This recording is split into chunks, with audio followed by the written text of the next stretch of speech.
WhatsApp guys, breaking news है, Bumrah out, Archer returns. भाई ये इंडिया वर्सेस इंग्लैंड में भैया एक तो बुमराह, मैं इसलिए कह रहा था कि कप्तान हम बुमराह कुछ नहीं कर सकते क्योंकि थोड़ा सा ना उस बंदे को हम ओवर एक्साइट भी कर देते हैं, प्लस वो एक ट्रेजर है, उसको हमेशा यूज नहीं कर सकते, उसको रेस्ट भी प्रॉपर चाहिए होता है। तो अब सुनने में यही आ रहा है कि सेकंड टेस्ट में बुमराह शायद से नहीं खेलेंगे और आर्चर जो सोता है आईपीएल में सोता है, उठता है, विकेट लेता है, फिर सो जाता है। तो करेंगे मीम साथ में एंजॉय। पाहुल की वीडियो 1 2 3 गो। देखो, जब बात फील्डिंग लगने की आती है तो हमारी इंडियन टीम से बेटर फील्डिंग किसी की नहीं लगती है और हमारी इंडियन टीम से खराब फील्डिंग कोई करता नहीं है। पहला टेस्ट तो हम वैसे ही हार गए थे और सेकंड मैच इन्होंने रखा हुआ है एजबास्टन में, जहां पे हम हिस्ट्री में आज तक एक मैच नहीं जीते हैं। और जब सोचा कि इससे बुरा तो क्या ही हो सकता है, तो पता चला कि भाई बुमराह नहीं खेल रहा सेकंड टेस्ट में और इंग्लैंड की स्क्वाड में जोफ्रा आर्चर ऐड हो गया है। वो तो थैंकफुली भाई किस्मत थोड़ा हमारे साथ है, तो इंग्लैंड ने अपनी जो टीम अनाउंस करी है सेकंड टेस्ट के लिए उसमें जोफ्रा आर्चर नहीं है, वो सेम प्लेइंग 11 के साथ जा रहे हैं। लेकिन इतना हम लोग जानते हैं कि अगर हम बुमराह के बिना इस प्लेइंग 11 के साथ चले गए ना गलती से, तो भाई फिर तो अपने तो मामला खत्म है। अब तो ऐसा लगने लग गया भाई मेरी पनौती जिसने आरसीबी तक को टाइटल जिता दिया, भाई वो तक नहीं इंडिया को जिता सकती इंग्लैंड के अगेंस्ट एक मैच। अब सिर्फ दो ही चीजें इंडिया को बचा सकती है अगले टेस्ट में, या तो खुद इंद्रदेव आ जाए और भाई 5 दिन बारिश हो, मैच ही ना हो, या फिर गौती भाई खुद बचा सकते हैं रिजाइन करके। इतना तो है भाई कि 2 से 6 जुलाई अपने को थेरेपी की जरूरत होगी, क्योंकि अगर ये टेस्ट भी हम नहीं जीते ना तो फिर भाई मैं टेस्ट देखना छोड़ दूंगा यार, हो गया मेरा। क्योंकि देखो इंडिया ने एजबास्टन में आज तक 8 मैचेस खेले हैं, 7 हारे हैं ताला फॉर अ रीजन और एक ही हम ड्रॉ कर पाए सिर्फ। अब जैसा मेरी खराब रिसर्च और बेकार क्रिकेटिंग नॉलेज सजेस्ट करती है, ये पिच थोड़ी फ्लैट तो होने वाली है और अपने को मतलब इसे 400-500 रन फिर से देखने को मिल सकते हैं बैटिंग में। बट प्रॉब्लम ये नहीं है, प्रॉब्लम ये है कि ये पिच एज यूजुअल इंग्लैंड की हर पिच की तरह पेसर्स को सपोर्ट करने वाली है, जिस तरह कभी वो मुझे किया करती थी। बेटे अब बात बंद है। एंड वी नो कि हमारी वीकनेस ही तो भाई बॉलिंग है, और अब तो भाई I only believe in Jassi भाई भी नहीं बोल सकते इस टेस्ट में, क्योंकि जस्सी भाई ने ऑप्ट आउट कर लिया है। एंड हम पिच की कितनी भी बातें कर ले, कितना भी एनालिसिस कर ले, जीत की आदत हमें तभी लगेगी जब हम इस अप्रोच से जाएंगे कि भाई पिच को निकालो गेम से, पिच गया भाड़ में, अच्छा क्रिकेट खेलो भाई, बॉलिंग अच्छी करेंगे तो भाई जीत जाएंगे, एटलीस्ट ड्रॉ की तो उम्मीदें रख सकते हैं। एंड सिंस टीम में चेंजेस की जरूरत है तो आई वुड से सबसे पहला चेंज है कुलदीप यादव टीम में आ जाएगा। अभी जो लास्ट इंडिया वर्सेस इंग्लैंड की टेस्ट सीरीज हुई थी उसमें भी कुलदीप यादव की परफॉर्मेंस बहुत ज्यादा अच्छी रही थी। 4 टेस्ट में 19 विकेट्स लेके गया था बंदा, एंड आई थिंक इस मैच में उसका रोल आ सकता है। अब एज पर रिपोर्ट्स देखो बुमराह इंजर्ड नहीं है, Bumrah is just unavailable workload management के चक्कर में। पहला टेस्ट खेल के हमने बुमराह को ऑलरेडी ओवरवर्क करवा दिया, अब उसको थोड़ा रेस्ट देने की जरूरत है, क्योंकि आगे लॉर्ड्स पे टेस्ट खेलना है भाई, वहां पे बुमराह चाहिए अपने को। एंड कई लोग ये भी मानते हैं कि यार देखो काफी लंबा गैप मिल गया बुमराह को, यहाँ पे कुछ ऐसे 7-8 दिन का तो गैप आ ही गया है, लेकिन द ट्रूथ इज बुमराह ने जितनी मेहनत करी है इनफ नहीं है उसके लिए। पिछले 1.5 साल में बुमराह ने 400 प्लस ओवर्स डाले, most by any bowler in the test. मतलब पहले तो मुझे भी विश्वास नहीं हुआ इस पे, लेकिन इट्स एक्चुअली ट्रू।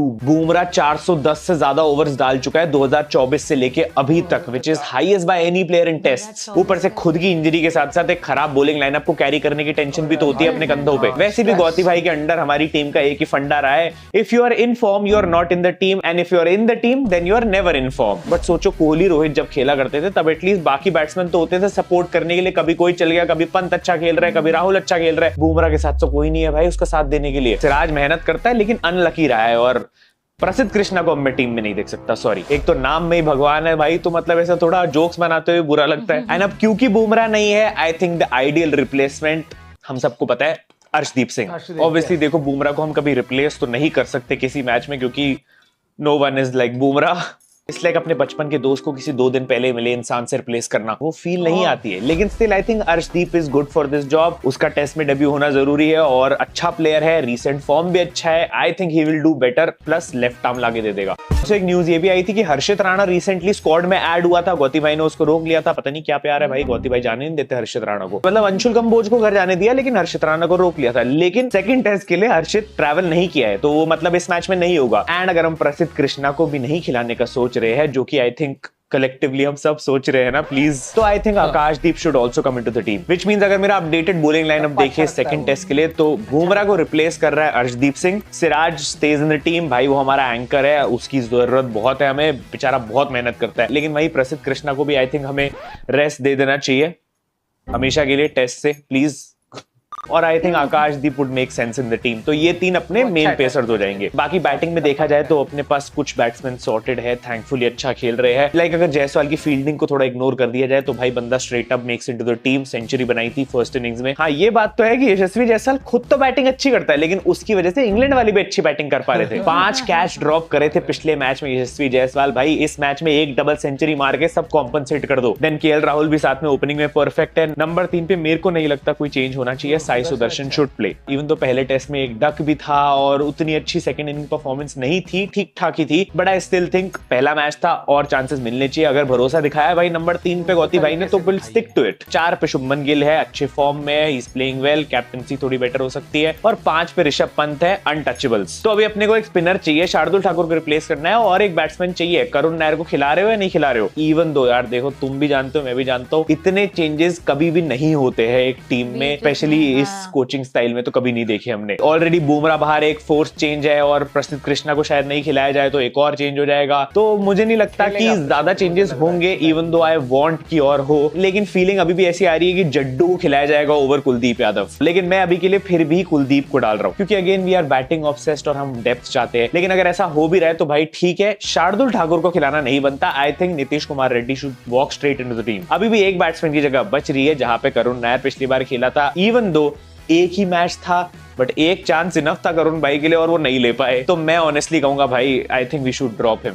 यहाँ पे या तो हम जड्डू को खिला सकते हैं, जो कि हमें एक बैटिंग ऑप्शन भी दे देता है और एक स्पिनिंग ऑप्शन एक और दे देता है, या फिर ध्रुव जुरैल। भाई मैंने फर्स्ट टेस्ट के पहले भी बोला था भाई ध्रुव जुरैल को टीम में डालो, बहुत अच्छे फॉर्म में and he will do well, specially ये पोजीशन तो मेड फॉर हिम है भाई। तो सेकंड टेस्ट के लिए मेरी फाइनल प्लेइंग 11 ये होने वाली है। जायसवाल राहुल ओपन कर रहे हैं, साई सुदर्शन नंबर 3 पे, 4 पे शुभमन गिल, 5 पे ऋषभ पंत, 6 पे ध्रुव जुरैल रिप्लेसिंग करुण नायर, 7 पे Nitish Reddy comes into the team, और पेस अटैक में अपने पास सिराज है, प्रसिद्ध को निकालो, आकाशदीप को डालो, बुमराह नहीं है इसलिए अर्शदीप सिंह इन the team, and spin option के लिए जड्डू की जगह मैं कुलदीप के साथ जा रहा हूं। ऊपर से देखना शुरू करोगे तो भाई पिछले मैच की स्क्वाड लग रही है, लेकिन नीचे जाते जाते पूरा ही अलग हो गया। बस एक औरा किंग सिराज मियां को कोई नहीं हिला सकता। बाकी मेरी फाइनल प्लेइंग 11 यही है। तुम लोग को कैसी लग रही है तो मुझे कमेंट्स बताओ, और चेंजेस अपने भी लिख देना। एंड हाँ, भले ये मेरी फाइनल प्लेइंग 11 है, लेकिन प्लेइंग तो एक्चुअली 2 या 3 प्लेयर्स ही करने वाले हैं, बाकी सब तो भाई फ्री का टाइम पास कर लेते हैं। ऑनेस्टली मुझे नहीं लगता गौती भाई इतने सारे चेंजेस करने वाले हैं, इसलिए अगर मेरी प्लेइंग 11 हटा दी जाए तो मुझे लगता है जो एक्चुअल चेंजेस होने वाले हैं वो है बुमराह को रिप्लेस करने के लिए अर्शदीप आ जाएगा, प्रसिद्ध को रिप्लेस करने के लिए आकाशदीप आ सकता है, बट देन बाकी सब कुछ रिमेन्स द सेम। बस शार्दुल की जगह नीतीश रेड्डी भी टीम में आ जाएगा। मुझे लग रहा है ये लोग मैक्स टू मैक्स 2 से 3 चेंजेस ही अफोर्ड कर सकते हैं, उससे ज्यादा ये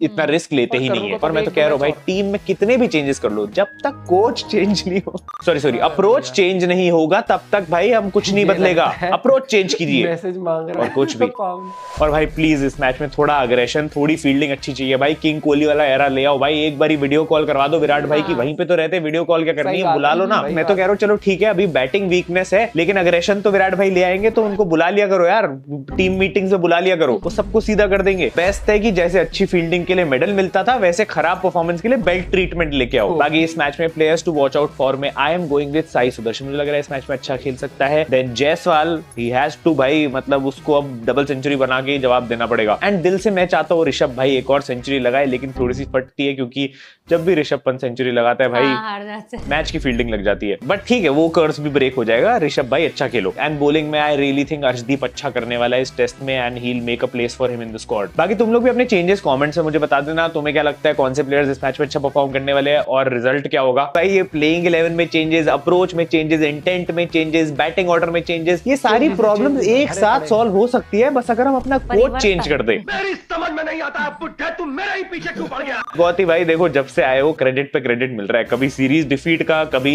180 साल पुराने रिकॉर्ड तोड़ने का, कभी कोलैप्स का, तो कभी बॉलिंग खराब होने का। तो मैं कहूंगा एक क्रेडिट आप और ले लो, इंडिया के एक्स कोच होने का। और थोड़ा मतलब देखो, अगर ये टेस्ट भी हम अगर ड्रॉ नहीं करते और हार जाते ना, उसके बाद भी अगर कोई सवाल नहीं उठा रहा, तो फिर भाई there is something wrong in this team. मतलब हमारी इतनी बुरी हालत कभी नहीं हुई है। प्लेयर्स अच्छा नहीं करते तो प्लेयर्स को हटा दिया जाता है टीम से।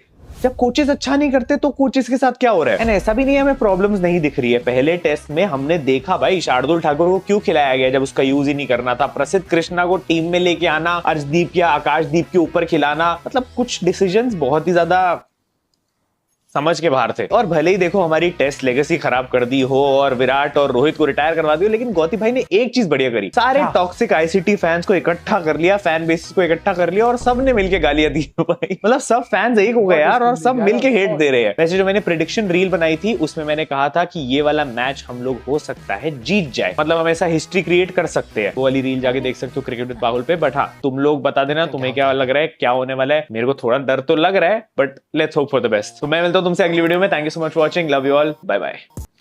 भाई देखो, मुझे तो ये लग रहा है चेंजेस इतने होंगे नहीं, मुझे बस चेंज एक ही दिख रहा है, अर्शदीप आ जाएगा बस, और करुणाकर को थोड़े और मौके दो, और प्रसिद्ध को अब की बार बोला गया होगा कि भाई टप्पा आगे रख ले। कई बार क्या होता है, मैच पहला मैच जब आप खेल लेते हो ना कहीं जाके, तो एकदम से चेंजेस करना भी सही नहीं रहता। आपको जो मेन आप बॉलर्स लेके चले हो, मेन बैट्समैन, तो उनको आप अभी कंडीशंस के एक मैच खेल लिए, यूज टू हो गए, अब उनको बताओगे इस मैच में आपकी ये कमियां थी, इन पे एटलीस्ट वर्क करो, फिर एक मैच और दिया जाता है। फिर भी अगर वही कमियां दोहराते हैं तो फिर वो कहते हैं कि आप बाहर बैठिए, कंप्यूटर पे दोहरा लीजिए दिक्कत है, और आप टीम को आगे बढ़ने दो। लेकिन लेट्स सी क्या होता है। थोड़ा सा मैं कप्तानी में भी अप्रोच थोड़ी और बेटर चाहूंगा कि थोड़ा एक वो जज्बा, वो कहते हैं ना ऐसा वाला एग्रेशन चाहिए भैया। वो अब तुम उसके लिए काउंसलिंग करो कप्तानों की, कुछ करो, हमें चाहिए दहाड़ने वाले कप्तान। हमें चाहिए शुभमन गिल और लेके आए। अब मुझे नहीं पता कैसा लगेगा वो, ठीक है, डिसीजंस कितने भी अच्छे होंगे, लेकिन हमें कैप्टन का एक वो चाहिए, एक्सप्रेशंस चाहिए। भाई आप ऑस्ट्रेलिया को उठा के देख लो यार, पॉन्टिंग हो, क्लार्क हो, ऐसे रहते हो पूरे, बस पैट कमिंस ही है जो हल्की हल्की स्माइल लेके चला जाता है वो, नहीं तो मुझे, लेकिन नहीं, जवाब तो वो भी बहुत तगड़े देता है। हाँ नहीं वो भी वो शुभमन भी देता है, लेकिन मुझे लगता है थोड़ा सा और एग्रेशन आ जाए तो और मजा आ जाएगा। लेट्स सी क्या होता है। बुमराह तो भैया नहीं खेलेगा, मुझे लग ही रहा था, पहले भी टेस्ट में वो लगी हुआ था ना उसको। लेट्स सी क्या होता है भैया। उम्मीद लगा रखी है हमने कि अब की बार हम जीतेंगे, लेकिन वही वाली बात है, उम्मीद तो पहले में भी थी कि जितना बढ़िया हमने बैटिंग करी थी हम जीत जाएंगे, लेकिन वो एकदम से कोलैप्स हुआ, फिर हम जीते नहीं। कोई ना, दिन भाई क्रिकेट है यार, इतना भी बिल्कुल ही वो मत लगा। अब ये मन बहला रहा है। मिलते हैं एक साथ, बाय बाय।